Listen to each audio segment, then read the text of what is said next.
Livro Milagres Eucarísticos, Padre Manuel Traval e Rossetti. Introdução. Chegada a plenitude dos tempos, Jesus Cristo, nosso Divino Salvador, veio ao mundo e se realizaram em sua adorável pessoa os mistérios sublimes que constituem o eixo principal do dogma católico: a encarnação, Deus unido à natureza humana, e a paixão, Deus imolado pelo homem, e a Eucaristia, Deus feito, tanto quanto possível, um só com o homem que o recebe. A fonte e a origem desses inefáveis mistérios é o amor infinito do Supremo Criador. Deus amou de tal modo o mundo que lhe deu o seu Filho unigênito. João 3,16. A esse amor infinito de Deus, o unigênito do Pai acrescentou o estupendo prodígio de dar-se a si mesmo no Santíssimo Sacramento do altar, pois não suportava seu amoroso coração separar-se de nós e deixar-nos órfãos no borrascoso mar deste mundo. Eu mesmo estarei convosco até a consumação dos séculos. Mateus 28:20. No tabernáculo se perpetuam os três grandes mistérios, porque a Eucaristia é a encarnação continuada, é o sacrifício constante e é a união cotidiana do homem com Deus. Por obra da onipotência divina, nosso Senhor, sendo infinito pela sua natureza, no entanto, se reduziu aos estreitos limites de uma hóstia consagrada, vítima de sua inefável bondade. Sendo rico, como soberano Senhor que é de inumeráveis mundos, submeteu-se à pobreza de um sacrário, escravo de sua inesgotável caridade. Sendo essencialmente livre, constituiu-se preso, encadeado com as cadeias do seu amor. Sendo honrado e glorificado pelos coros angélicos, expôs-se aos ultrajes e injúrias dos homens, suportando-os com admirável paciência e mansidão. E, finalmente, sendo Rei dos céus e da terra, quis fazer-se obediente às palavras da consagração com estupenda e inaudita docilidade. Como sacerdote eterno que é, segundo a ordem de Melquisedeque, nosso Senhor Jesus Cristo dirige do tabernáculo santo o perfume da contínua e fervorosa oração, que em odor de suavidade chega ao Pai Celestial e desvia os raios da divina justiça, irritada pelas maldades dos homens, vivendo sempre para interceder por nós. Hebreus 7:25, constituindo-se, ademais, nosso Pai, para consolar-nos e recriar-nos como filhos. Nosso Mestre, para ensinar-nos sua celestial doutrina. Nosso Médico, para curar nossas doenças. E nosso Consolador, para alentar-nos em todas as amarguras e sofrimentos da vida. No entanto, para acumular-nos de seus incomparáveis benefícios, a primeira disposição que exige de nós é a fé nele. Esta fé ele a exigiu das irmãs de Lázaro, de São Pedro, do paralítico, do cego de nascimento, da hemorroísa e de todos os demais que recompensou, concedendo as graças que desejavam alcançar.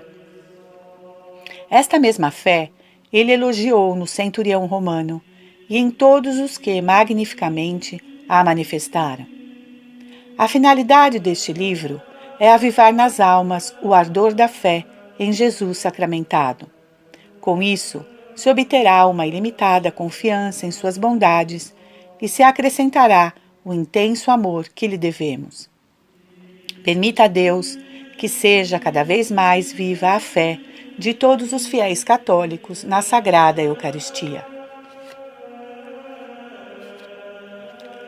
Profanadores castigados. Ano 362. Cartago, África. A justiça de Deus nem sempre castiga o homem no mesmo momento em que comete um crime, mas muitas vezes a infinita misericórdia parece sair ao seu encontro para desarmar e deter, ao menos por algum tempo, seu braço erguido, a fim de que o delinquente se arrependa de sua culpa, consiga o perdão e se salve. Não obstante, para tirar do coração humano a temerária confiança na bondade de Deus e fazer com que sempre deteste o pecado, registram os documentos da história inúmeros casos de terríveis castigos justamente merecidos por crimes nefandos. Santo Optato, bispo de Mileva, na Numídia, relata que em Cartago, quando começou o cisma dos donatistas, movidos estes pelo ódio que professavam a Igreja Católica, cometeram muitos desmandos, ferindo os sentimentos religiosos dos que se mantinham fiéis aos ensinamentos e às doutrinas da verdadeira Igreja de Cristo. Chegou a tal extremo a perfídia dos hereges que os se uniram a uma chusma de gente disposta ao crime e, formando um grupo numeroso com horrível desenfreio, se entregaram à pilhagem, saqueando quantas igrejas podiam, com grande sentimento da população. Numa das igrejas, tiveram a ousadia de profanar e roubar os vasos sagrados, e não sabendo o que fazer com as hóstias consagradas que neles se continham, as lançaram com diabólico cinismo aos cães da rua para que as comessem. Mas, justo castigo de Deus, no mesmo instante, os cães se tornaram raivosos e com espantoso furor se lançaram contra os iníquos profanadores e os despedaçaram, vingando desta forma a injúria feita ao Santíssimo Sacramento. O Pão dos Hereges, ano 400, Constantinopla. São João Crisóstomo, esclarecido luminar de seu século, foi chamado Crisóstomo, devido às torrentes de sagrada eloquência que fluíam de seus lábios, e foi também chamado Martelo da Heresia, devido à eficácia e vigor de sua argumentação em defesa da fé católica. Conseguiu com sua pregação converter inúmeros hereges macedônios. O Senhor permitiu que acontecesse um fato maravilhoso com uma mulher que se obstinava em permanecer filiada aos sectários, e tal fato determinou, por fim, sua perfeita conversão. As verdades católicas expostas por Crisóstomo mostravam-se tão evidentes ao marido dessa mulher que lhe pareceu que não deveria tolerar por mais tempo que sua esposa professasse os perniciosos erros da heresia. Procurava persuadi-la a renunciar a eles e abraçar a verdadeira fé católica, mas nenhum fruto tirava de seus conselhos nem de suas longas discussões, porque era grande a tenacidade com que ela aceitava as opiniões heréticas. Afinal, esgotados todos os meios de conduzi-la ao bom caminho, ameaçou de separar-se dela, se não acedesse aos seus desejos, seguindo o bom exemplo que lhe tinha dado. A mulher, para obedecer ao marido, na aparência, mas perseverando na sua obstinação, lhe disse que faria o que mandava. Mas, combinando antes com uma criada sua, foi a um templo de hereges e, tomando o pão falsamente consagrado que davam a seus adeptos, deu à criada para que o guardasse. Em seguida, foi à igreja dos católicos com seu marido, para comungar e assegurar-lhe que já era católica. E recebendo a sagrada hóstia, fingindo que se inclinava para orar, deu-a à criada que estava ao seu lado, e tomou dela o pão recebido dos hereges, o qual imediatamente se transformou em pedra. A desventurada mulher, atônita e fora de si, procurou São João Crisóstomo para narrar-lhe o que lhe tinha acontecido, e ele a convenceu à fé católica e publicou o milagre, conservando-se Constantinopla para a perpétua memória aquela pedra em que o pão dos hereges se tinha convertido. Cura estupenda. Ano 536. Grécia. O Papa Santo Agapito I, ilustre pontífice de extraordinária pureza de costumes, grande piedade e vastos conhecimentos, granjeou o respeito e a veneração de todo o povo católico. Demonstrou desde o princípio de seu curto pontificado possuir um caráter vigoroso e inflexível quando os hereges tratavam de atacar o dogma católico, manifestando-se sempre muito compenetrado da importância do dever que lhe impunha sua dignidade como chefe visível da Igreja, de conservar intacto o sagrado depósito da fé católica. Empreendeu uma viagem a Constantinopla, entre outros motivos, para opor-se aos hereges eutiquianos e à proteção que lhes dispensava o imperador Justiniano. No longo percurso desta viagem, passou por um povoado situado nos limites da Grécia, onde havia um jovem mudo e horrivelmente encurvado, que nunca tinha podido pronunciar uma única palavra, nem levantar-se do solo, no qual quase se arrastava.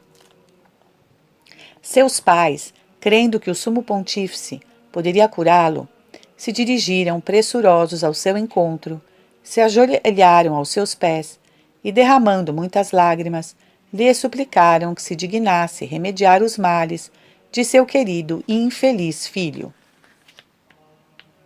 Comovido, o Papa lhes perguntou se tinham fé em que o enfermo poderia recuperar a saúde.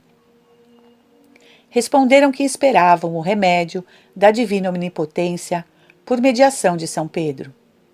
Então se recolheu o pontífice, fez oração e em seguida celebrou o santo sacrifício da missa, ao fim do qual, ao descer do altar, tomou a mão do encurvado, como fez um dia São Pedro, ao que estava na porta do templo de Jerusalém.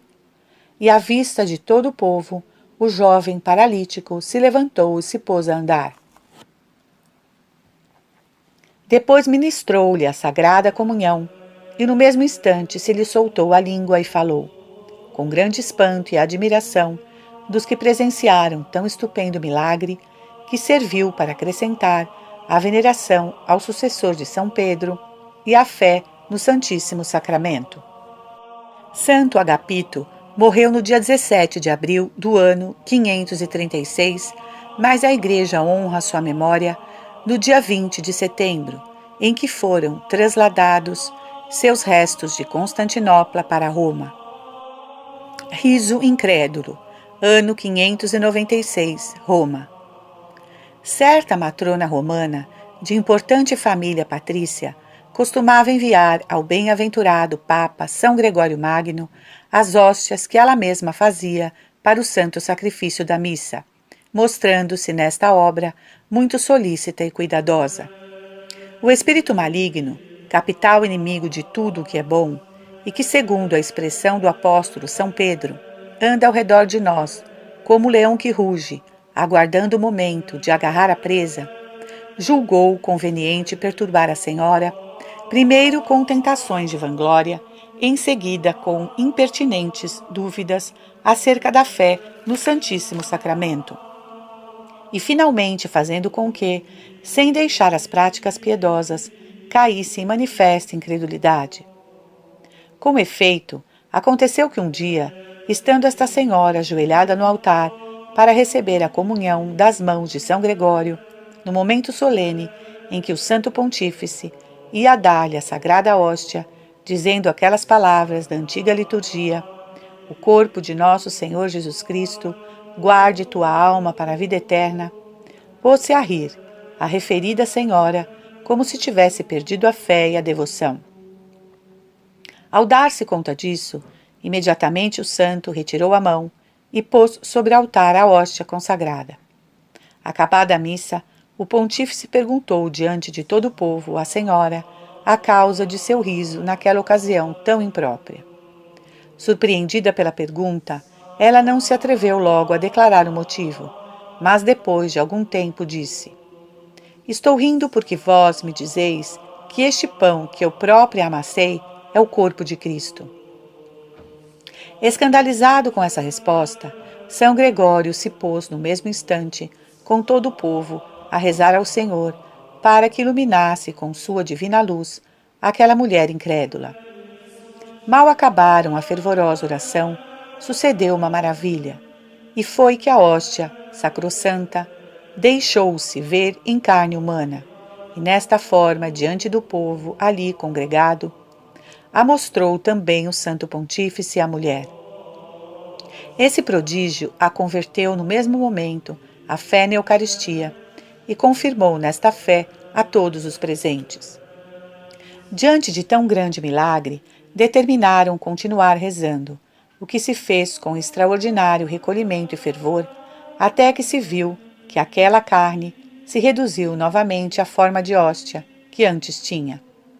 E tomando-a, o Santo Pontífice em suas mãos, a deu em comunhão à Senhora, e glorificaram todos ao Supremo Criador, que se dignou obrar tais maravilhas para que uma alma recuperasse a fé no Santíssimo Sacramento. Ressurreição de um defunto. Século VI. Sarlat, França. São sacerdote, abade do mosteiro de Sarlat, no Perigorde, estava em oração com seus religiosos quando chegou o mensageiro e lhe anunciou a morte de seu pai. O piedoso abade foi sem perda de tempo ao encontro de sua mãe para aliviar a tristeza que embargava o coração dela. Mas quando se empenhava em consolá-la, ela lhe disse com grande sentimento: Meu filho, teu pai não pôde receber o penhor da vida eterna, que é o sagrado corpo de nosso Senhor Jesus Cristo. Ao ouvir essas palavras, foi grande o desconsolo do santo, e, inspirado por Deus, ajoelhou-se junto ao corpo inanimado de seu pai, perseverando longo tempo em oração. Levantou-se depois, animado por uma fé viva. Tomou a mão fria do defunto e o chamou 2 vezes pelo seu nome. À voz do contristado filho, o pai se levantou como se despertasse de um profundo sono e, dirigindo lentamente o olhar em volta até fixá-lo no filho, disse: Hoje mesmo minha alma foi separada do corpo, sem estar fortificada com o recebimento do pão da vida. Mas graças aos rogos e aos méritos de meu filho, Deus permitiu que eu ressuscitasse para receber esta graça. Ao espanto que naturalmente ocasionou um tão grande milagre, sucederam-se nos presentes todas as emoções do mais extraordinário contentamento e alegria. São sacerdote se apressou em ministrar ao Pai a Santa Eucaristia, e no momento em que a recebeu, o rosto do venerável ancião se reanimou e manifestou estar seu espírito inundado de gozo e felicidades celestiais.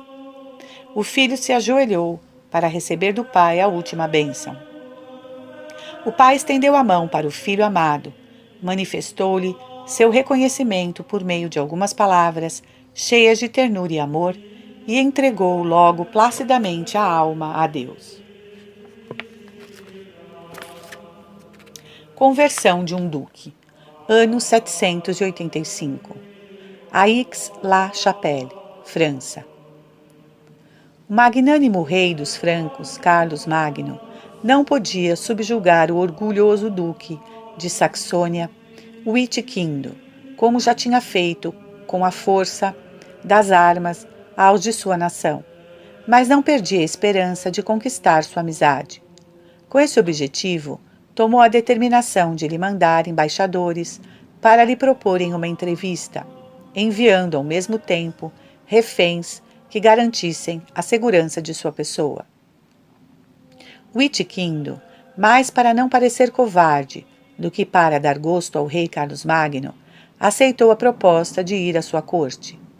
Lá chegando, a majestade e a bondade de Carlos conseguiram o que tantos e tão valorosos exércitos francos não tinham obtido, pois o indomável saxão rendeu em sinal de respeito suas armas diante de Carlos e se congratulou por ser amigo de um tão poderoso príncipe. Carlos, entretanto, não se contentou em tê-lo ganhado para si.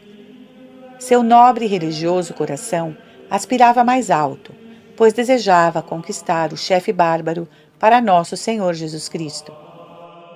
Com efeito, mandou expor pormenorizadamente a Wittikindo a verdadeira religião de Jesus Cristo, a qual tão cruelmente ele até então perseguia. Conhecê-la e sentir-se tomado de admiração e amor por ela foi coisa de um instante, de tal forma que, uma vez abertos os olhos à luz de Deus, que interiormente obrava nele aquela mudança, Wittikindo não pensou mais que em receber o batismo para fazer-se cristão, e voltando ao seu país, rejeitou decididamente os ídolos e os erros do paganismo. Pouco tempo depois de sua chegada à Saxônia, não estando ainda suficientemente instruído nos mistérios do cristianismo, sentiu curiosidade de ver o que se passava nos domínios católicos de Carlos Magno e, para fazê-lo mais à vontade, vestiu-se com o hábito de peregrino e foi a Aix-la-Chapelle, onde, por ser tempo de Semana Santa, toda a gente comungava e o exército francês cumpria o preceito pascal. Andava o Itiquindo de um lado para outro com grande atenção e piedosa curiosidade, observando tudo sem cansar-se de admirar a beleza das cerimônias católicas, mas acabou sendo reconhecido por um oficial da corte. Carlos Magno chamou-o então ao seu palácio e lhe perguntou qual era o motivo de sua viagem em traje tão humilde. A curiosidade, respondeu o saxão. Pensei comigo mesmo que, assim pobremente vestido, teria comodidade para examinar o que pretendia. E que impressão, lhe perguntou Carlos, vos produziram as celebrações do culto católico? Tudo me impressionou profundamente, mas o que me causou maior admiração foi quando o sacerdote, voltando-se para vós, vos deu um pequeno pão, e eu vi que esse pão se convertia num menino, resplandecente de beleza. Eu o contemplei com sumo gozo de espírito, e meus olhos se fixaram nele, ao ver como se dirigia com amor para os que chegavam ao pé do altar. Mas reparei que a alguns se entregava de muito má vontade, com manifestos sinais de repugnância e horror. Deus vos ama, Witiquindo, respondeu Carlos, pois vos concedeu a graça de ter visto com os olhos aquilo em que nós cremos pela fé. O pão se converte no corpo e sangue de nosso Senhor Jesus Cristo, assim que o sacerdote acaba de pronunciar as palavras da consagração. Ele se dá com alegria às almas puras e, pelo contrário, entrega-se com indignação aos que têm o coração manchado pelo pecado. Aprouve ao Senhor manifestar-vos este mistério, a fim de obrar vossa perfeita conversão. Livro Milagres Eucarísticos, Padre Manuel Traval e Rossetti, S.J. Pegadas Maravilhosas. Século X, Praga, Boêmia. São Venceslau, duque soberano da Boêmia, tinha singular devoção ao Santíssimo Sacramento do altar. Mandava reverenciar os sacerdotes, manifestava a eles sinais de honra e deferência, favorecia-os o quanto podia e julgava-se muito honrado em poder ajudar pessoalmente na celebração do santo sacrifício. O intenso amor que professava Jesus sacramentado se manifestava de modo especial nas frequentes visitas que de dia ou de noite fazia às igrejas para adorá-lo. Se o templo estivesse fechado, ajoelhava-se junto à porta e ali permanecia recolhido em oração. Se a distância ou a falta de tempo não lhe permitiam aproximar-se dele, de longe dirigia seu olhar para o tabernáculo para oferecer vassalagem a Deus Nosso Senhor, oculto na Sagrada Eucaristia.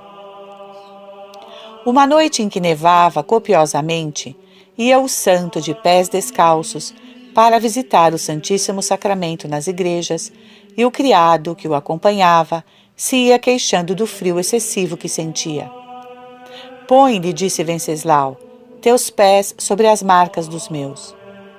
O acompanhante assim o fez, e mal deu alguns passos, começou a sentir que do gelo pisado pelo santo monarca saía um suave calor que maravilhosamente o aquecia. Esse prodígio fez entender ao criado quanto agradavam ao Senhor as visitas que Venceslau lhe fazia no Santíssimo Sacramento. O glorificador glorificado. Século X. Worms, Alemanha. Otto I, imperador germânico, tinha convocado todos os príncipes do império à cidade de Worms para uma reunião geral, e Venceslau, duque soberano da Boêmia, que também tinha sido convocado, achava-se no dia marcado na cidade, mas antes de ir ao palácio, quis ouvir a Santa Missa. Celebrava-se esta solenemente, pelo que prolongou-se o tempo da sua permanência na igreja.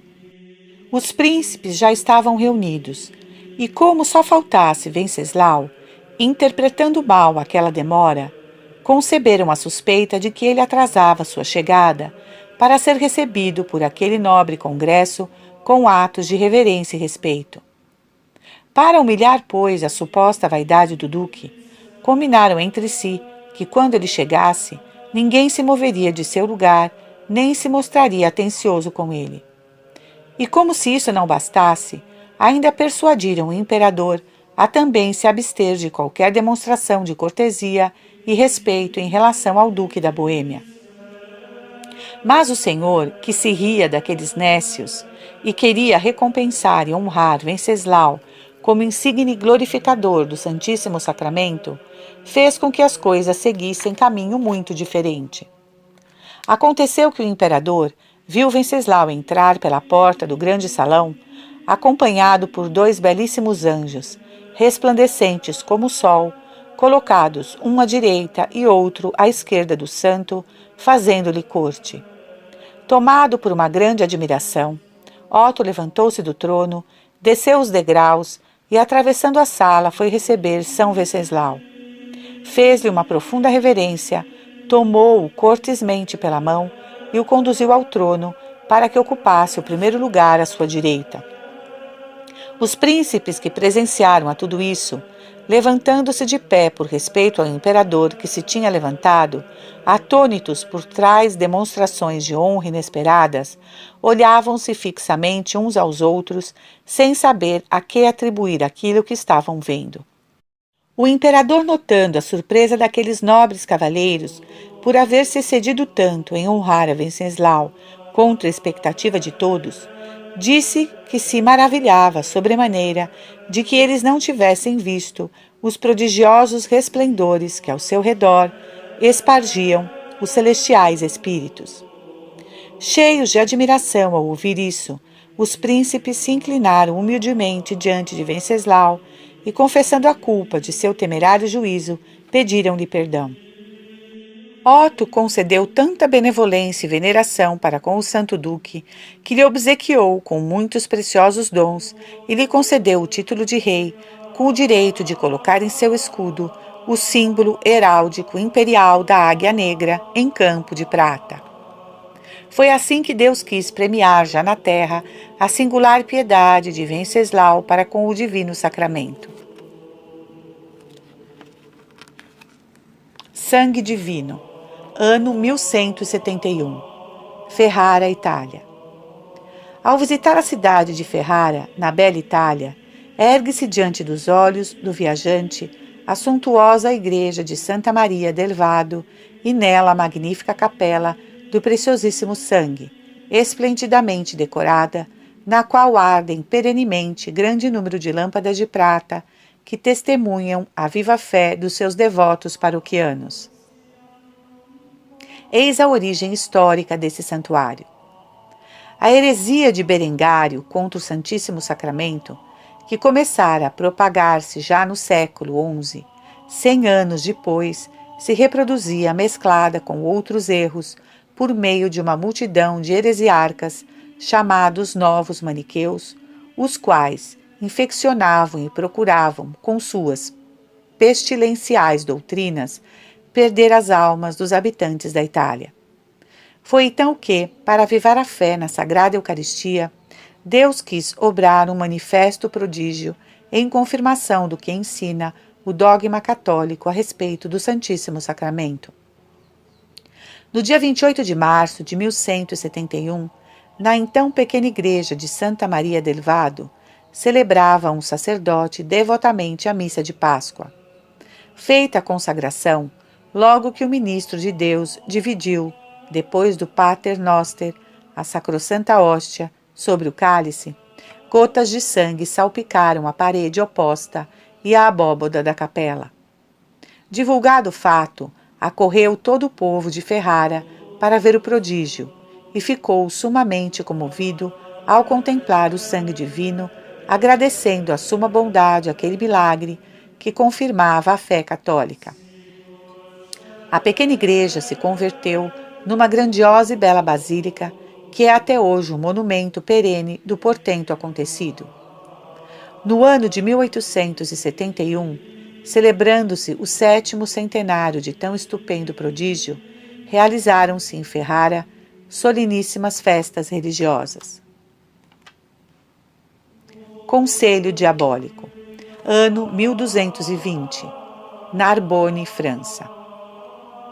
Em Narbonne, quando a heresia albigense contaminava a França, um herege disse a um ignorante pescador que, se quisesse ter sorte no seu ofício, quando comungasse, guardasse a hóstia e a desse de comer aos peixes. Procedeu assim o infeliz, e depois de transcorrido 20 anos, quando já a heresia estava extinta em Narbonne, vendo o pescador a grande festa que os católicos faziam em honra do Santíssimo Sacramento, arrependido de seus pecados, se confessou e quis receber a Sagrada Comunhão. Mas o seu confessor lhe disse que não a recebesse logo, porque convinha chorar durante algum tempo o sacrilégio cometido. Triste, derramando abundantes lágrimas, foi-se ao rio, ao mesmo lugar em que havia cometido seu gravíssimo crime, e com grande surpresa viu que da outra margem do rio vinha em sua direção, com suma velocidade, um peixe com a hóstia na boca. Não se atreveu a tocá-lo, mas correu em seguida a dizer o que aconteceu ao confessor. Este foi ao local, em companhia do pescador, e localizaram ambos o peixe, que com grande mansidão se deixou pegar pelo sacerdote, que lhe tirou a sagrada hóstia da boca. Metade dela se pôs no sacrário da paróquia, e a outra metade na catedral. Impiedade confundida. Ano 1225, Toulouse, França. Em 1225, chegou Santo Antônio de Lisboa à cidade de Toulouse, onde devia ensinar teologia e dedicar-se também à pregação do Evangelho. Ali se encontrava o principal foco da heresia albigense. Raimundo VII, conde de Toulouse, seguia as pegadas de seu pai e, embriagado por seu triunfo contra o filho de Simão de Montfort, se manifestava mais rebelde do que nunca à Igreja e protetor declarado dos hereges. Santo Antônio utilizou todos os recursos de que dispunha para granjear o apreço dos sectários e teve a felicidade de converter grande número deles com seu exemplo, seus sermões e seus milagres. A história nos conservou a recordação de um dos muitos prodígios obrados pelo santo na região de Toulouse. Eis aqui o acontecimento maravilhoso. Um dia Santo Antônio teve uma longa discussão sobre o Santíssimo Sacramento com um astuto, influente e obstinado albigense. Apertado este pela argumentação sólida e clara do santo, pareceu comover-se, e como a ponto de render tributo, a verdade assim falou. Deixemos de discursos e vamos aos fatos. Se podes provar por um milagre visível que o corpo de Jesus Cristo está realmente na Eucaristia, eu te juro afastar-me, ao mesmo momento, das minhas ideias e me submeter à tua fé. O momento era crítico e solene para Santo Antônio, o qual, inspirado pelo Senhor, não vacilou e respondeu com inteira confiança que daria a prova que lhe era exigida. Então o albigense acrescentou: eu possuo uma mula e a deixarei presa e sem alimento durante 3 dias. Depois disso a conduzirei a um local público e lhe darei de comer. Tu chegarás com tua hóstia consagrada, e se a mula, apesar de sua fome devoradora, deixar o feno e se inclinar diante deste Deus, ao qual, segundo tu dizes, adoram todas as criaturas, não farei nenhuma resistência e me submeterei humildemente à Igreja Católica. Acedeu Santo Antônio a essa proposição e se retirou a orar, pedindo ao Senhor se servisse manifestar seu poder para salvar tantos infelizes que gemiam sob o peso das cadeias do diabo. Compareceu o herege, acompanhado por grande número de sectários no local e na hora que haviam combinado, conduzindo sua mula e o alimento que ela mais apreciava. Santo Antônio acabava de celebrar o santo sacrifício da missa numa capela vizinha e em seguida saiu rodeado de uma multidão de fiéis. Levava nas mãos o ostensório no qual se via a sagrada hóstia e adiantou-se majestosamente, recitando hinos e outras orações, até chegar à praça pública. Aproximou-se então da mula e lhe disse em voz alta: Eu, nome de teu Criador, que eu, embora indigno, tenho em minhas mãos, e em virtude de sua onipotência, ordeno-te que adores a este Deus feito homem, a fim de que a maldade herética seja confundida e todos se vejam obrigados a reconhecer a divindade daquele que, a voz do sacerdote, se sacrifica cada dia no altar. Naquele mesmo momento, ofereceram de comer à mula, mas, ó prodígio, o animal não fez caso do feno que lhe apresentaram, e, obedecendo à voz de Santo Antônio, prostrou-se, inclinando a cabeça até tocar a terra, e assim se manteve imóvel, naquela atitude respeitosa diante da sacrossanta Eucaristia. Ao ver essa maravilha, os católicos deram brados de júbilo, e os hereges ficaram confundidos, e o herege que tenha solicitado o milagre se lançou aos pés de Santo Antônio, adorando em alta voz o Santíssimo Sacramento e declarando-se católico. O novo convertido fez retornar à verdadeira fé toda a sua família e construiu uma magnífica igreja em honra de São Pedro. Nela, seus descendentes edificaram uma preciosa capela, sobre cuja fachada fizeram gravar uma inscrição destinada a perpetuar a recordação de tão grande milagre. Santo Antônio morreu no ano de 1231 e a igreja honra sua memória no dia 13 de junho. Transbordamento de um rio. Ano 1226, Avignon, França.